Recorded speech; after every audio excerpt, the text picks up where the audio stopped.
This garlic and herb roast chicken with a hot maple glaze is perfect for this year's festive dinner. You can use this recipe for a turkey if you prefer, but I'll show you how to get moist and succulent chicken every time because there's never any dry chicken around here. So I start by removing the spine, which is spatchcocking the chicken, makes it cook quicker and more evenly. And the key is to dry brine the chicken with plenty of salt. Leave this for at least 6 hours or overnight in the fridge. Trust me, this will result in a super juicy chicken. Then onto the compound butter. We're using plenty of crushed garlic, fresh rosemary and thyme, lemon zest, some maple syrup in there, some cayenne pepper. Once your chicken has finished dry brining, you want to pat it dry, stuff half of the butter under the skin, reserve a tablespoon for the sauce later, then melt the rest. It's just easier to rub all over the top of the chicken. I like to add loads of vegetables to the bottom so they cook in those lovely juices, and some extra dry seasonings on top. Cover with foil and pop into the oven for about an hour, and then in the meantime we're going to make the sauce with some of that garlic butter we kept aside, lots of maple syrup, some chili flakes. Then brush the chicken generously with that glaze, back into the oven, uncover this time for about 30 minutes till it's golden brown. Use the juices from the roasting pan to make a lovely gravy and enjoy with your juicy and succulent maple and garlic roast chicken. Est-ce que vous connaissez les croque-pizzas? C'est une petite recette express, rapide, facile à faire, mais c'est tellement bon. C'est un petit mélange entre la pizza et les croque-monsieur. Et pour un apéritif, vous pouvez même les transformer en mini croque-pizza. Alors pour commencer, il vous faut des pains de mie que j'ai disposés sur un papier cuisson. Ensuite, il vous faut une bonne sauce pizza avec du basilic fait maison ou industriel, c'est comme vous voulez. Vous pouvez rajouter du thon ou des tranches de poulet, moi j'ai préféré ne rien mettre. Badigeonnez la surface de chaque pain de mie avec la sauce tomate et ajoutez une tranche de fromage. Disposez un pain de mie sur l'autre pain de mie. Ajoutez une bonne grosse poignée de fromage râpé, moi j'ai choisi de la mozzarella râpée, c'est meilleur. Et enfin une petite olive noire au centre. Et comme vous le savez, mon four est en panne depuis plusieurs semaines, j'ai utilisé le All-Clad. Vous pouvez transformer cette petite recette en mini apéritif. J'ai coupé en 4 le croque-pizza avant la cuisson. Et pareil, j'ai ajouté les olives noires. J'ai enfourné dans un four préchauffé à 230 degrés et j'ai laissé cuire jusqu'à ce que le fromage fonde. Et voilà une petite recette express. Accompagnez ces croque-pizzas avec une bonne salade ou une bonne soupe. En espérant que cette recette vous a plu, moi je vous dis à bientôt pour une nouvelle vidéo.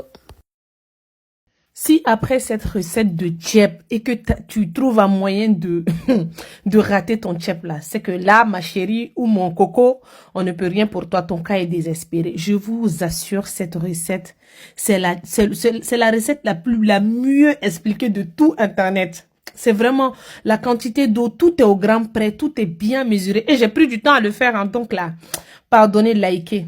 Pour ça, là, comme vous avez vu dans la vidéo, c'est juste l'huile que j'ai pas mesuré, mais le reste, là, j'ai tout mesuré. J'ai mis de l'huile dans ma marmite en premier temps et j'ai mis 4 cuillerées à soupe de tomates concentrées. Je laisse revenir. Pendant que je laisse revenir, je vais venir piler du poivre en grains, du piment en grains, un peu de cube magie. Je pile bien tout ça et ensuite je vais venir mettre mes matières fraîches là. Je pile d'abord les matières sèches. Après je vais venir mettre persil et ail. Une fois que j'ai bien mixé ça, j'ai obtenu cette pâte là. Et là je vais venir refaire mon poisson. La technique de refaire le poisson du milieu là. Décaler un peu le trou vers les côtés. Ne le faites pas directement. Pendant ce temps là, surveillez votre tomate. Et là je vais venir mettre du yet et du gate. Je vais venir faire revenir tout ça. Une fois que c'est bien coloré, j'ai mis 2,5 litres d'eau. Et là, voilà la technique du chou. Si vous voulez pas que votre chou s'étale un peu bizarrement dans votre sauce là, mettez du cure-dent et vous tapotez comme ça, toc, toc, toc, jusqu'à les cure-dents rentrent dedans. Ensuite, je vais venir mettre les légumes qui cuisent assez lentement en bas, comme le chou, les aubergines, du djé, tout ça. Et ensuite, je vais venir mettre les légumes qui cuisent assez rapidement en haut pour ne pas que les légumes s'écrasent et tout ça. Et là, je vais venir mettre mon poisson en haut et le gombo parce que le gombo aussi s'écrase rapidement et le piment. Là, je laisse cuire. Après, je vais venir faire mon nokos, oignon vert, poivron vert, oignon normal. Je mixe bien tout ça. Vous voyez, je vais venir le mettre un peu délicatement des côtés là. La cuisson du tchèp, en fait, c'est avec sensualité. Vous voyez. Ensuite, je vais venir mettre du sel autour, un peu de cube magie, du poivre facultatif. Vous voulez pas, vous n'êtes pas obligé de mettre. Je vais venir mettre du laurier. Je vais laisser cuire le tout pendant 35 minutes. Après ça, vous voyez, le poisson, il est au-dessus. Il n'a pas bougé. Vous voyez, c'est incroyable. Je retire mon poisson et mon piment et mes légumes qui cuisent assez rapidement. Je retire tout. Et là, je vais venir laver mon riz 2 fois. Le riz 2 fois cassé. Je vais venir le mettre à la vapeur pendant 8 minutes. Et là, je corrige le sel. Une fois que j'ai retiré mes légumes, je goûte pour voir si c'est bon ou pas. Et là, je vais venir mettre mon riz. Voilà, je mélange bien le tout. Le riz, j'ai utilisé 2 kilos de riz et 2,5 litres d'eau. Là, le petit nokos qui restait, je vais mettre un peu de piment, je vais couper en deux, c'est pour l'odorat et tout ça. Je laisse cuire en premier temps pendant 30 minutes, en deuxième temps pendant 15 minutes, toujours avec le piment dessus. Ne vous inquiétez pas, ça va pas piquer.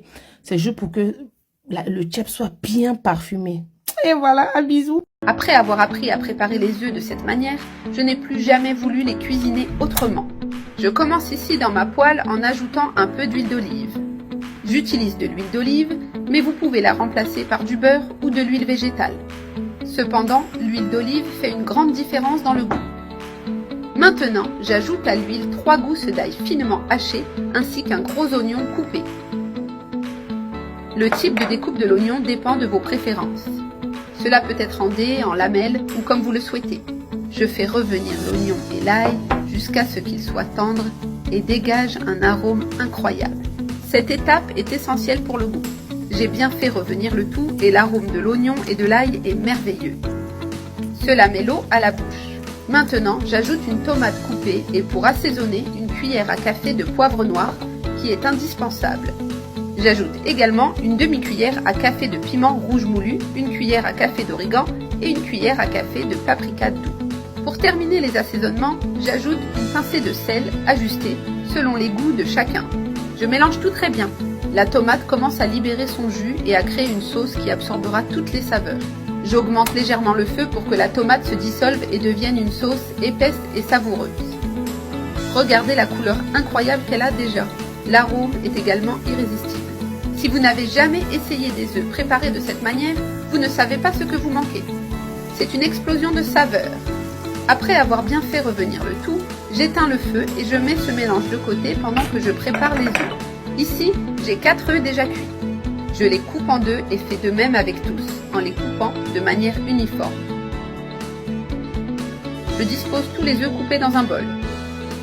Et regardez comme ils sont beaux et appétissants. Maintenant, je les ajoute dans la poêle avec la sauce que nous avons préparée. J'allume le feu à basse température car nous voulons les chauffer sans les brûler ni altérer leur texture. Je mélange tout avec soin pour que les œufs absorbent bien l'assaisonnement. Cette étape garantit une saveur incroyable. Tout est prêt ici. J'ai bien mélangé et la sauce s'est déjà imprégnée dans les œufs. Maintenant, j'ajoute du persil frais par-dessus, ce qui est indispensable pour apporter une touche finale de fraîcheur. J'ajoute aussi un peu de fromage râpé sur le dessus. J'utilise environ 20 grammes, mais vous pouvez ajuster la quantité selon vos goûts. Le fromage va fondre et rendre le tout encore plus savoureux.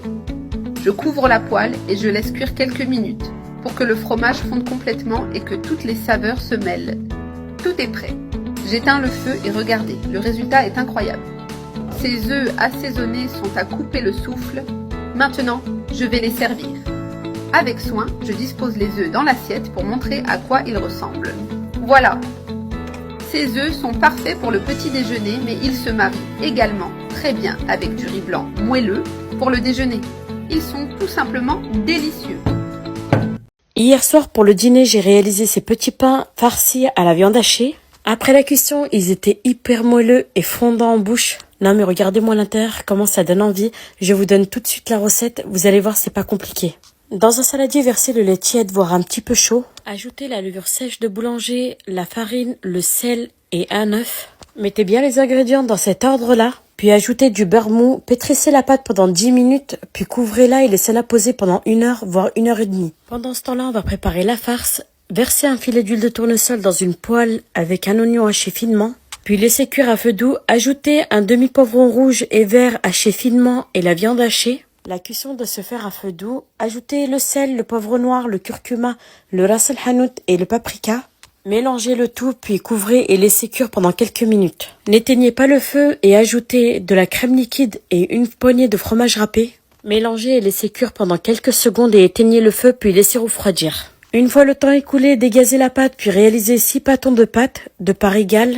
Prenez une boule de pâte, puis aplatissez-la légèrement à la main. Disposez sur la pâte une cuillère à soupe de farce. Mettez la moitié d'un fromage carré sur la farce et du fromage râpé. Refermez le pâton de pâte comme sur la vidéo en soudant bien les bords. Disposez les petits pains sur une plaque chemisée de papier cuisson, les uns à côté des autres. Couvrez les petits pains d'une serviette et d'un sac et laissez poser pendant 30 à 40 minutes. Dans un petit bol, mélangez un jaune d'œuf avec un petit peu de lait puis badigeonnez vos petits pains sur la surface. Vous pouvez les enfourner comme ça, mais moi j'ai préféré rajouter un petit peu de paprika doux sur la surface avec un petit peu de persil séché. Enfourner dans un four préchauffé à 180 degrés et laisser cuire pendant 15 minutes. Moi, j'ai utilisé le All-Clad. Je l'ai réglé à 230 degrés. Je l'ai laissé cuire. J'ai laissé cuire entre 10 et 12 minutes. Et voilà le résultat qu'on obtient, de bons petits pains hyper moelleux. Vous pouvez retrouver la liste des ingrédients et la recette écrite tout en bas dans la barre de description. J'espère que cette recette vous a plu. Moi, je vous dis à bientôt pour une nouvelle recette. La team, n'hésitez pas à me le dire en commentaire, comment on appelle cette recette dans vos pays respectifs. Moi, je sais qu'on appelle ça boulette secrète chez nous. Donc, n'hésitez pas à me l'écrire en commentaire comment on appelle ça chez vous. Pour cette recette, il vous faut de la viande hachée, de l'ail semoule, du secret d'arôme plan sud, du poivre, du paprika. Ma marinade incroyable, un peu de salt, on appelle ça en anglais. Oui, maintenant, anglais sur vous. Un peu de piment en poudre pour relever le tout. Ma marinade incroyable, de la gloire. Dinguerie. Ah! Maintenant, tu vas tout mélanger, tout ça. Voilà. Maintenant, une fois que tu mélanges bien tout ça, là, je vous montre comment la recette donne à la fin un peu de le salade. Ah! Comment je vous ai dit que Molière, c'est mon ennemi, je ne sais pas, en fait. Lui, je ne sais pas. Voilà. Il est venu déposer les articles un peu partout. Voilà. Moi-même, je sais pas, souvent, je bug avec le français. Il faut que je réfléchisse trop. Et souvent, j'ai pas envie de réfléchir. Et quand c'est comme ça, je bug. Tac, je comprends pas. Voilà. Molière, si je t'attrape là-bas, là. Tu es foutu. Après ça, là, maintenant, tu vas venir former tes jolies rondelettes de boulettes avec des œufs durs comme ça au milieu. Voilà. Quand vous formez les boulettes, là, formez bien, comme si vous avez visé le crâne de votre ennemi. Pow! Voilà, il faut viser bien. Quand c'est comme ça, là, vous allez former des jolies rondelettes. Sinon, je vous connais. Quand vous pensez pas à votre ennemi, au début, vous n'allez pas former des jolies rondelettes. Il y en a qui disent qu'il faut attacher avec des fils, mais je trouve que c'est pas nécessaire. Quand vous formez bien les ronds, c'est pas vraiment nécessaire. Normalement, ça va pas s'étaler dans l'huile. Tu me fais frire ça et bam, réserver ça de côté. Après, là, dans le fond de la casserole, là, nous allons rajouter notre oignon, poivre, ma marinade incroyable. Bien évidemment, ça, ma marinade, votre recette est vouée à l'échec. Parce que quand on ne veut pas soutenir Sakadi Cuisine, là, oui, c'est comme ça la vie. Maintenant, vous m'écrivez sur Instagram pour la marinade. Menace sur vous maintenant. Tu vas mélanger tout l'oignon là comme ça. Tchou. Maintenant, tu vas venir rajouter tes boulettes dedans. Poi, toc. Un peu de vinaigre, un peu d'orange, oui, un peu de créativité. Ne criez pas sur moi. L'orange rapporte ce goût si spécial. Maintenant, tu vas me refermer ça, cuire lentement pendant 10 minutes à peu près. Maintenant, on va faire une petite sauce au maïs avec de la mayonnaise et du poivre et c'est terminé. On mélange bien tout ça. Vous pouvez rajouter du bouillon mais facultatif, hein. Voilà, bien évidemment, chacun fait comme il veut. Un peu de salade et là nous allons couper les œufs comme ça au milieu, vous voyez, non? Oh, la nourriture est douce. Placez-moi ça bien fait correctement. Un peu de la loco. La loco est dans l'huile. La loco est dans l'huile. Un peu d'oignon, un peu de tomate, un peu de poivron, un peu de tout. Incroyable la team.